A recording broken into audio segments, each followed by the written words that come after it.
Hello all my beautiful sisters from those other misters. Today I'm filming a review for these babies. They're the new Bare Minerals palettes. They've been out for a while in the States, but they've only just arrived in Australia not too long ago. I've got the Neutral Attraction palette here, which is eyeshadows and coloured face powders. And I have the Nature of Nudes, which is just eyeshadows. So before I get this review started, I just want to talk about what's on my eyes today. It's actually a mixture of what's in these palettes. So all over my brow bone and to sort of set my primer, I have Daydream, which is in the Neutrals palette. On my inner corner, I have Heavenly Halo, which is obviously also in the Neutrals palette. All over my eyelid I have Truffle, which is in the Nudes palette, and in my crease I have Guest Star and Fate. I will go back to the Neutrals because I forgot about my lower lash line, and in my lower lash line, or on my lower lash line, I have Vow and Pumped. Not that you guys will be able to see it very well. Alright, starting with the Nature of Nudes palette. Now, just quickly on the packaging, it's fairly long and quite slim.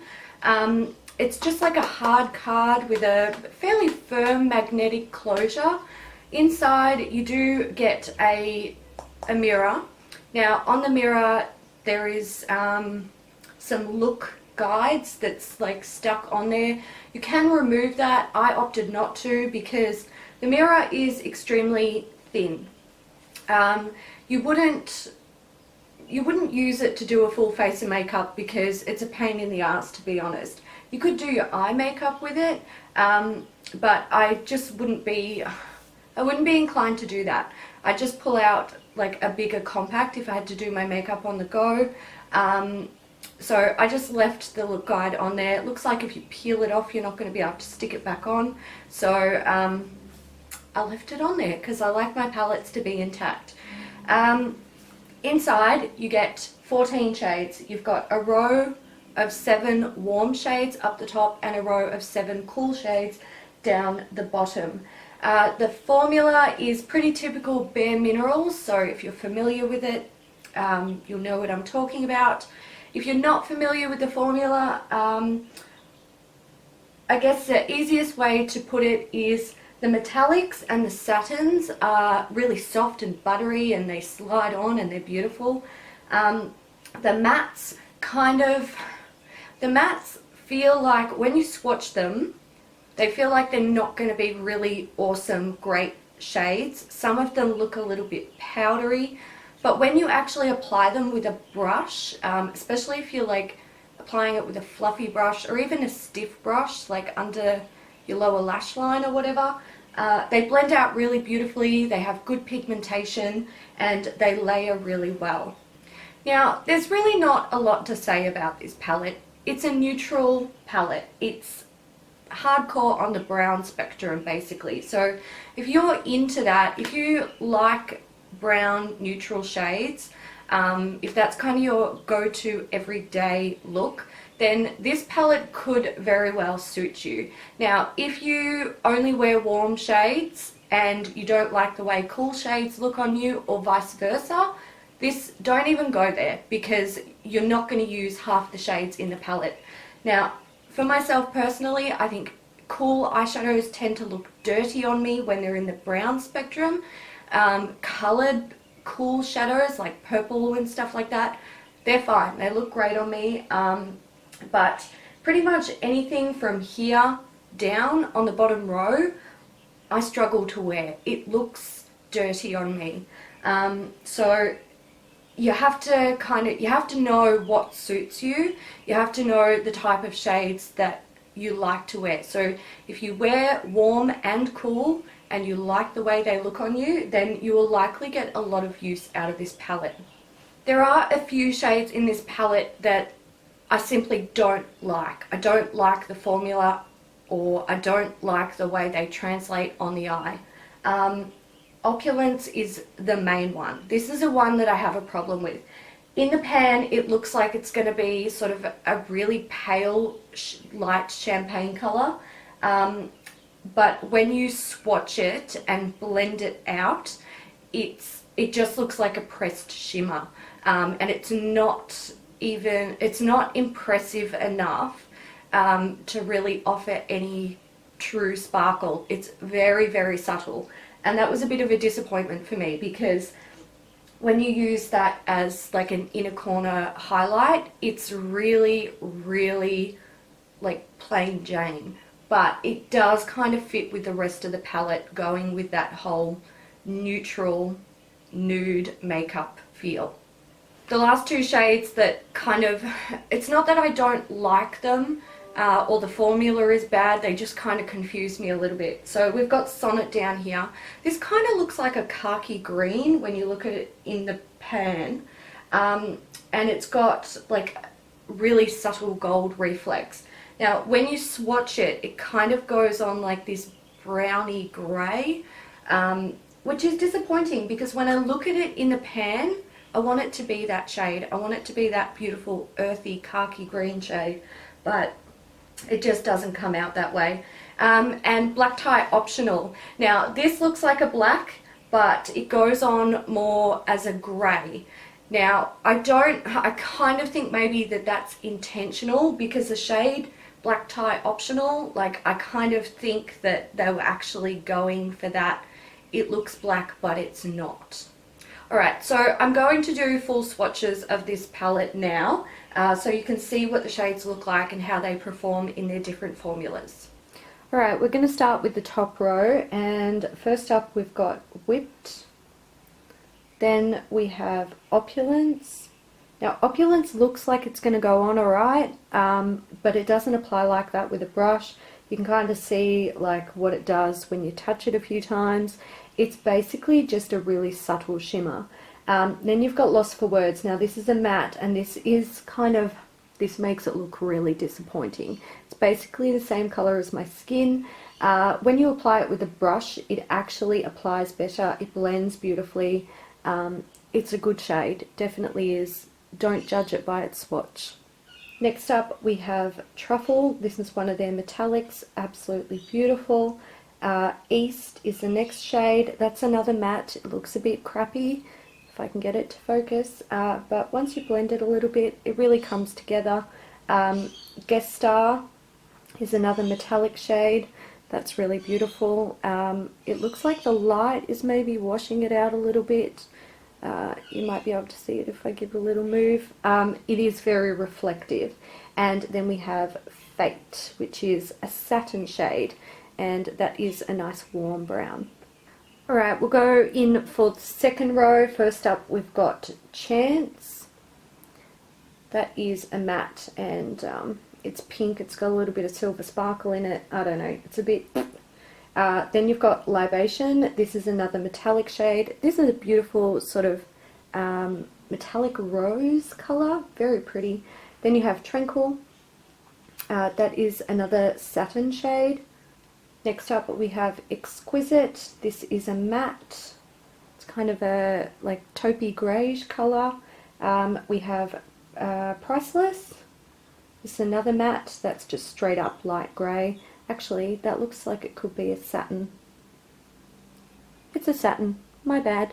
Then we have Sonnet, and this is, it looks like khaki grey. It does catch on the skin, definitely does catch on the skin. There's a grey sheen under there. It doesn't go on the skin the way it looks in the palette. And finally we have Black Tie Optional, which I really don't like the pigmentation on this. I'm going to re-swatch it. It's not, I don't really like it. I feel like it performs better on the eye than it does swatching this way, but I'm still not a fan of it. I don't think it's actually meant to be a true black. I think it's meant to be like a dark, dirty grey. Alright, so now you've seen the swatches, you can see it's very neutral. A lot of the shades are really good. Some of them, you know, they leave a little bit to be desired, but to be honest, I kind of think that that's what this whole palette is going for. It's meant to be a very wearable, neutral palette, so it does make sense just because it doesn't match my personal preferences doesn't make it a bad palette at all. The one real problem that I have with this palette, like everything else I've discussed in this review up until now, I can live with, I can get over it, I can deal with it, it's not a big deal, it's personal preference. But one thing that I think is a legit problem with this palette is the fact that there's only 2 light to medium all over the lid, like sort of sparkly, glitzy colors, and they're not even really that glitzy. They are still very neutral. So that's Libation and Truffle. Now, if you have large eyes and they're not hooded, you could totally use Guest Star or Fate all over the lid and then deepen it up with some of the darker mattes. But if you have small eyes or hooded eyes, these two just, they're hard to make work on the eye without making them look smaller. Now, if you love an all matte eye, you're done, you're set. This palette has it all. Like, you're not going to have an issue. There is plenty of mattes in there. I would have loved to have seen one of these 2 shades, or even this one or these 2, just, you know, maybe 1 or 2 of them swapped out for a formula that is like the metallic formula but a bit lighter. So if they took Tranquil and instead of having that as a satin, they made it a metallic formula, perfect, absolutely perfect, because there's another all over the lid light sparkly color. Otherwise, there's nothing wrong with the palette. It is very easy to work with. If you like cools and shades, cools and warms, you will like this palette for sure. Now, just in case you don't care about watching the next part of the review, if this is the only palette that you wanted to hear about, this retails for $63 at Mecca Cosmetica and Mecca Maxima stores. It is currently unavailable online, but I have seen it in stores recently, so it is still out there. You can still get it. If you don't live near any Mecca stores, you can actually contact the Mecca customer service and they will help find a palette for you. So that's always an option. Now, the next one is the Neutral Attraction palette. Now, this palette is shadows and colored face powders. The packaging, it's wider than the Nudes, or yeah, it's bigger than the Nudes, not as long as the Nudes. And it is actually a little bit fatter. Now, I don't know why it's fatter. Well, I do, but I don't know why they felt that they needed to do that. The pans in this are actually deep set. So this base that they're set in comes up way above the pans. I don't know why they did that. I kind of think it's a bit strange. I feel like there's continuity weirdness going on with these. They're clearly a part of the same, like, collection, so I don't know why they did that, but that's just like, it's not even important really. Again, hard card packaging with a firm magnetic closure. This one feels firmer than the Nudes. That might just be because the palette is sort of deeper, I suppose. I don't know. Big mirror. You could do a full face with this, but again, I wouldn't, because it's just like, you've got to do this moving thing. It annoys the shit out of me. Inside you have 6 shades of eyeshadows and you have 4 coloured face powders. I'll talk about the eyeshadows real quick. Now, personally, I like all of these eyeshadows. I think they're all nice. They're neutral. They're soft in their pigmentation, but they can be built up, which is typical of Bare Minerals formula. None of them swatch or like blend out in a way, or go on the eye with a brush in a way that is disappointing to how they look in the pan, if you know what I'm saying. They all kind of translate really well.